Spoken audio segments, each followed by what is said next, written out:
Tsy nanaiky namaly mikasika ity fikasana izarana Antananarivo renivohitra commune eny ity kosa ny ministra ny Atandra Nantany ny mpanao gazety ny TV+.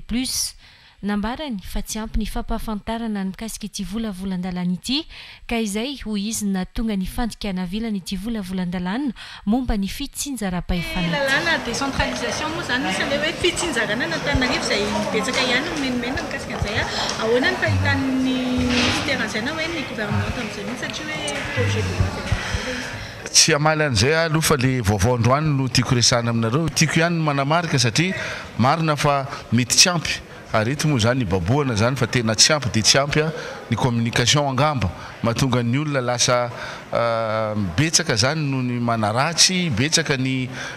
manimba mihitsy ny hevitry ny zavatra tiana vozona ary zay tsy amaliko le fanontanianao fa hovaliko amin'ny fotoana mamety azy de holanina ihany koa ary atolotra efa natolotra eo nivony tena miram-pirenena ihany koa zany volavolan-dalana anankiroa lehibe zay everina fa anana maizy azy zay niankina tamin'ny fandaniana iny lalana fehizoro iny ka manasa atsika koa zany mba hivohy zay zavatra zay koa zany eo anivony ty firenentsika. Madame le ministre, misy le déclaration SADC mahakasika ny hoe tsy mora fataterana tondrozotra fa ampidina amin'ny filotelo Marc Ravalomanana naona ny hevitra mahakasika azy. Juste interview. Tsy teny na itomany eo ary nareo.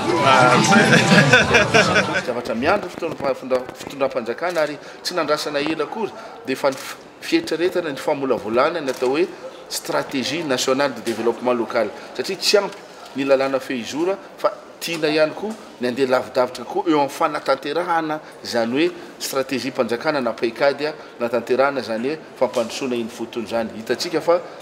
anjaranareo mitsara eto hoe miasa sa tsy miasa ny fitondram-panjakana misy zavatra mandeha fa mampalahelo moa zavatra mandeha tsy hita fa ny lesoka zany tena voizina ka miangavy anareo mpanao gazety mba voizinareo ny fandaniana n'ity lalàna ty androany ary everiko fa hitondra ainga vaovao ho an'ny Madagasikara ny fandaniana iny lalàna fehizoro tena zay ary matoky ny fahendren'ireo député ireo mba hatao zay ahafahany ireo lalàna ireo mba ho afaka zany mba ho afaka ampiarina eto a Madagasikara.